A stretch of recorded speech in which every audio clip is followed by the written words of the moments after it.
Talk about clairvoyance. I like to call these people the detectives, okay? So, when you're developing your clairs, any of them, I want you to remember that even though these are God given gifts and abilities, this could also be something that you develop on your own. We're going to get deeper into this, but anyone can be clairvoyant, anyone can increase their clairvoyancy, okay? So, one sign that you're clairvoyant is that you see faces in things, okay? Or maybe you're someone that likes to see meanings, seeing angel numbers. Even angel numbers can be a sign of clairvoyancy.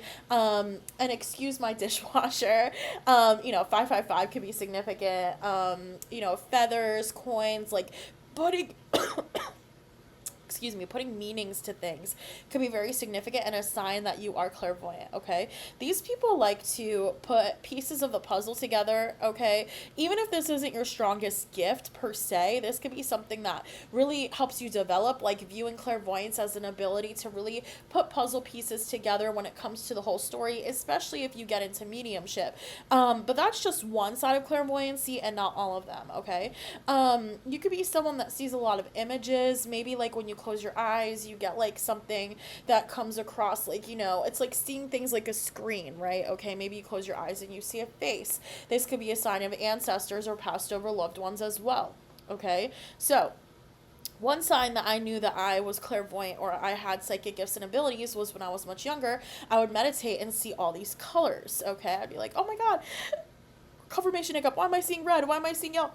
Why am I seeing green and blue and all these colors? Okay, so colors can be a sign of either archangels or it could be a sign of a chakra that needs to be worked on, okay?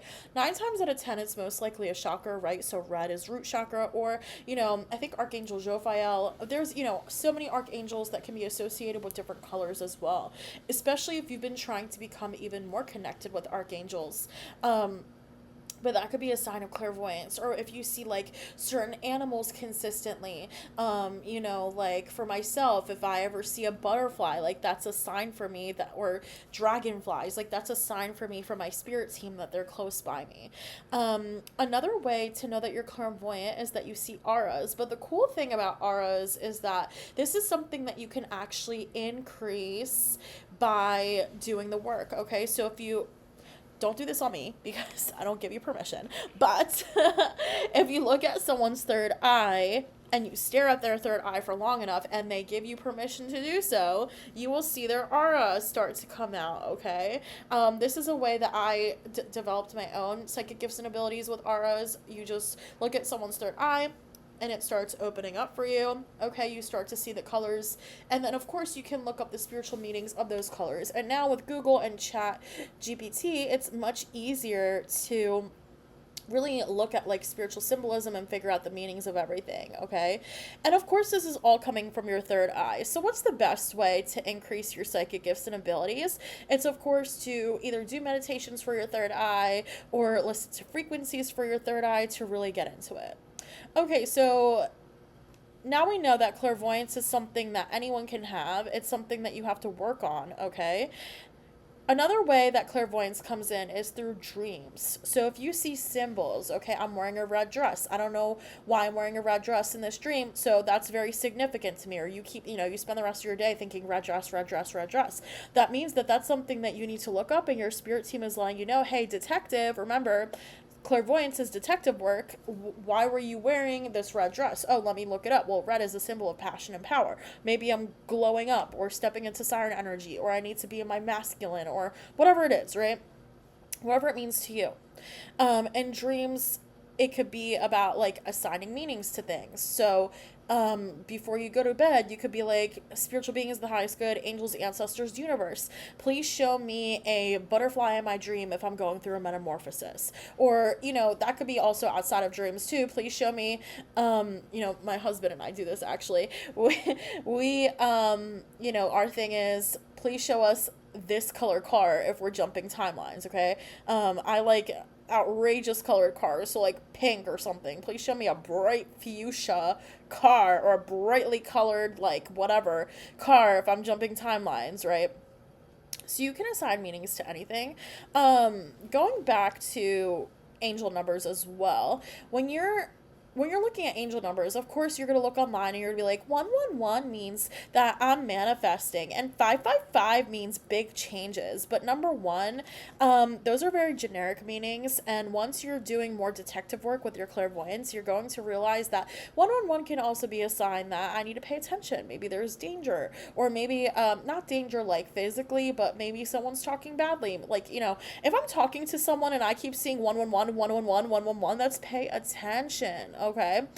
Um, Another thing is that you can always set intentions. So, whether you're setting intentions like, okay, show me a green car if I'm gonna be super abundant today, or, show, like, one thing I like to do is before I go to bed, I like to ask the angels and ancestors, can you please tell me if this person has good intentions towards me? And if I have a really weird dream, that's definitely a big no, okay? So, setting intentions, knowing that your answers are being revealed to you. Okay. Another thing a lot of people worried about is knowing the difference between, is this my imagination or is this my intuition? Right? So the difference is that your intuition is something that whispers. It'll be like, hey, I think you should check your left pocket. And you'll be like, what? I don't want to check my left pocket. And your ego will loudly be like, oh, no left pocket. And then you check your left pocket 3 days later and there you find $100, right? Your intuition is constantly whispering. Your intuition is constantly nudging you, while your ego is constantly yelling at you, okay? And then, am I imagining something out of the corner of my eye? You have to really listen to your intuition. If there's like a steady, calm, like presence, then it's your intuition. If you feel frantic, or you feel like ungrounded, or you feel like there's more, that's where you have to slow down and ground. And I think also when it comes to developing psychic gifts and abilities, it's super important that you're constantly grounding anyway, and that you're constantly like giving to yourself, so that you can truly tap in and truly see. I think that it's also really important to cover some misconceptions, okay?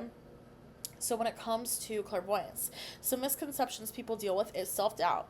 Am I really seeing a ghost right now? Am I really, like seeing angel numbers, and am I getting the right meaning? Is this working, right? I think the most important thing is to like really trust yourself in a calming place. And even if you're not right, it's okay.